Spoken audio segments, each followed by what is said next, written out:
안녕하세요. 상속특화 로펌 법무법인 천명입니다. 민법에서는 유언의 형식과 그 방법에 대해 규정하고 있습니다.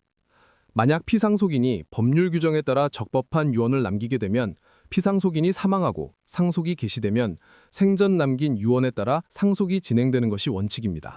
유언의 5가지 방법 중 가장 많이 사용되는 방법은 유언 공증의 방법인데, 이는 절차와 비용 면에서 다른 유언의 방법보다 뒤떨어지지만 유언의 집행이 간단하다는 장점이 있습니다. 그렇다면 만약 피상속인이 유언 공증을 남겼지만 그 유언 공증에서의 상속을 받을 상속인이 피상속인보다 먼저 사망하면 그 유언의 효력은 어떻게 되는 걸까요?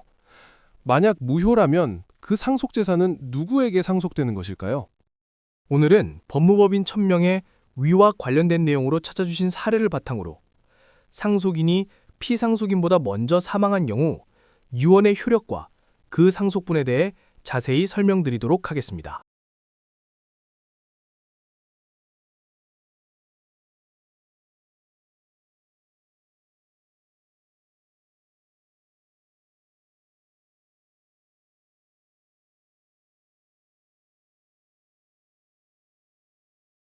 자, 법무법인 천명을 찾은 의뢰인의 사례를 정리하면서 설명드리겠습니다. 할아버지께서 돌아가시기 전에 의뢰인의 아버지에게는 아파트를, 의뢰인의 작은아버지에게는 상가 건물을 유언 공증한 사례인데요. 할아버지가 돌아가시고 의뢰인의 작은아버지가 할아버지보다 너희 아버지가 먼저 사망했으니 그 유언 공증은 무효다 라면서 아파트 지분을 나누어서 상속받자고 주장하는 상황입니다. 우선 돌아가신 할아버지의 상속인들은 작은아버지, 고모, 그리고 할아버지보다 먼저 사망한 아버지를 대습 상속한 의뢰인, 의뢰인의 어머니, 그리고 의뢰인의 여동생입니다. 민법 제1089조에서는 유증은 유언자의 사망 전에 수증자가 사망한 때에는 그 효력이 생기지 아니한다라고 규정하고 있습니다. 안타깝지만 수증자인 아버지께서 유언자인 할아버지보다 먼저 사망하셨기 때문에 아버지에 대한 유언은 그 효력이 발생되지 않습니다. 결국 작은아버지에게 특별한 결격 사유가 없는 한 아파트에 대한 유언만 무효가 되고 작은아버지는 할아버지의 유언대로 상가 건물을 유증받습니다.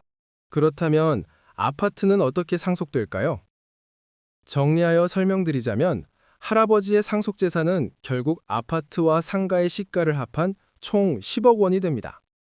그런데 상가 건물에 대한 유언의 효력이 유효한 작은아버지는 총 상속재산 10억 중에서 자신의 상속지분 3분의 1을 초과하는 4억 원을 상속받는 셈이지요. 전체 상속재산 10억 원 중에서 작은아버지의 상속지분인 3분의 1의 가액은 3억 3천만 원인데 4억 원의 상가를 상속받았으니 더 받을 상속분이 없게 되는 것입니다.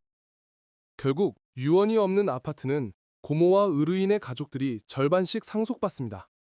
그런데 만약 작은아버지가 3억 원의 상가를 상속받고도 아파트에 대한 지분을 추가로 요구한다면 그때는 상속재산 분할 심판 청구 소송을 통해 작은아버지를 아파트 상속에서 배제시켜야 합니다. 이렇게 실제 의뢰인의 사례를 통해서 유언의 수증자가 유언자보다 먼저 사망하였을 경우에 상속이 어떻게 이루어지는지 설명드렸습니다. 오늘 준비한 내용이 도움이 되셨다면 좋아요, 댓글, 알림 설정 부탁드립니다.